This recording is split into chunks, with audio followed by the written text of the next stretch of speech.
Backstage, the show where we sit down with local artists and international artists and find out what's going on in their lives and in their careers. On Channel 82, where Bermuda shines through. Hello, and welcome to Backstage. I'm your host, Mr. Magic. In the world of magic, we think of magicians such as David Copperfield, David Blaine, Dynamo, Harry Blackstone, and even here in Bermuda, myself, the Marshal of Magic, Gary Robinson. But today, we're talking to one of the premier magicians here in the island of Bermuda. I want to welcome to Backstage, Mr. Slick. How you doing, my brother? I'm good. Thank you very much. Welcome to Backstage. Yes. And how's things? One day at a time. One day at a time. Now, we've known each other. I mean, folks, if you don't know, and I'm going to let you know, this is like my best friend.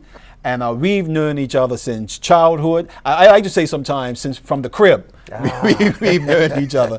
And we've been doing magic for like all our lives. But when did you first get started in magic? I was a young child. Used to leave school and go into town sometimes. I went into gigs and giggles. Now, hang on. Let's help those young people that don't know about gigs and giggles, because we used to get kicked out of their place. Gigs and giggles back in the day was a novelty shop, a joke prank shop. You can buy all kinds of stuff, and it was also a magic shop. And I was in there at least 4 times a week. Yes, we were. And one day I was looking at some magic, and a gentleman, but also well known in Bermuda, Dennis Sherlock. He was there and he asked me if I liked magic, and I said yes. And he showed me a magic trick. And that was the beginning. I fell in love. I wanted him to teach me, and he said he would not teach me, but he will help me if I bought it. I bought the trick that day, and the next time I saw Mr. Sherlock, I had perfected that trick. Okay. What was that first trick? It was the sponge balls. Oh, you know I'm grinning because that's how I got started as well. My uncle, same way, gave me sponge balls in the book, says, hey, nephew, I want you to learn this when I come back home. And again, I think most magicians do start off with the sponge balls. Yes. So yes. Going forward from that, you started, okay, the sponge balls. And of course, you were bit. The bug had bitten you. What forward, what happened? Going forward or going through school, I did it going through school. Guys used to come to me on recess and lunchtime and bring their friends and show my friend this, show that, do that. I used to do it and got out of school and started working, and of course dug into it even deeper and became a bartender and did all my magic behind the bar. Yeah. That's how I really became popular, was working behind the bar, doing my magic and keeping people like I should at the bar. Yes, because we did work together at the Disco 40, also the 40 Thieves Club at the time, and you know, we were doing just that, you know, working there and doing our tricks. But people don't know, he wasn't Mr. Slick then.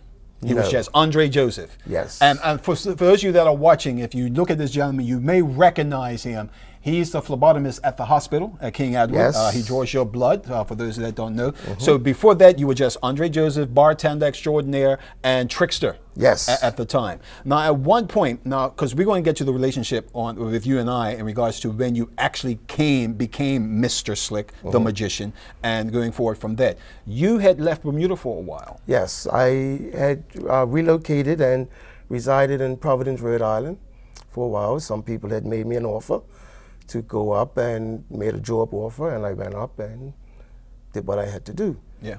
Upon my return to Bermuda, I believe it was in early February of 1988. A few months after that, getting back with friendships with you and meeting, you know, getting back to mixing with all my friends, you told me that you had now trying to start a business. Yes. With magic. Yep. Doing magic. Yeah, because we had been in contact while you were in Rhode Island, of course. Again, folks, like I said, my best friend. So we stayed in contact, and like you were saying, I had started my performance, and I got to give my credit where credit's due to the late Bishop Moore. Yes. He was the guy that was going around in Bermuda. You see him at football games, at different parties, and just out and about, just doing magic tricks. Yes. And always drew a crowd. And always drew a crowd. And he had me fascinated that way as well with what he was doing. And one day, a friend of mine, his uncle had passed away, and he had a magic kit and gave it to him. and he didn't know about magic, but he again gave it to me. What was in that kit I had never seen before. Wow. So what I did was met up with Bishop. He showed me what was in the kit and got me my first job as a magician. Hence, this is where Mr. Slick comes into play. From prior being, there, he had come back to Bermuda, and I told him, I said, hey man, listen, I'm started doing magic. Let's get together and do it. So we were Mr. Magic and Mr. Slick, yes, for a very, very long time. Doing this, which has also afforded us some other things, which we're going to talk about later on in the show. So coming from that, you came back to Bermuda, we linked up, bang. And it's been going strong and stronger and stronger ever since. Yeah, it has been, and learning more and more magic tricks going forward as well, because we went from doing just magic to illusions. Didn't even know what illusions were. We just doing that basic, making silks disappear, making coins disappear, card tricks and things like that. So going forward, you've developed your particular style because we never really broke up. We just separated in regards to the work got more. Yeah, yes. We were able to do more work. And actually, we were talking not too long ago about how days we were doing four shows in one day, yes, and how much of a struggle that was, getting from one to the other. Yes. And doing that, and it got so that it became a point where people calling up saying, hey, listen, can Mr. Slick come and do this for us? Or can Mr. Magic come and do that? Yes. And how did you find that transition going forward? Well, at first, doing a show by myself, I wouldn't say it was a little difficult.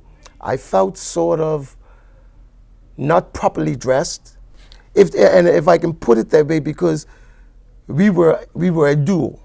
We were a duet. We performed together. We were the pants and the jacket. Yes. Okay. And then when we separated, you were jacketless. I was jacketless. and it took me a while to get used to that. But once I got used to it, it was all right, because every now and then you had somebody that would call, I would like Mr. Magic and Mr. Slick to perform for me. Yeah. So every now and then we still had that connection. That connection. Okay.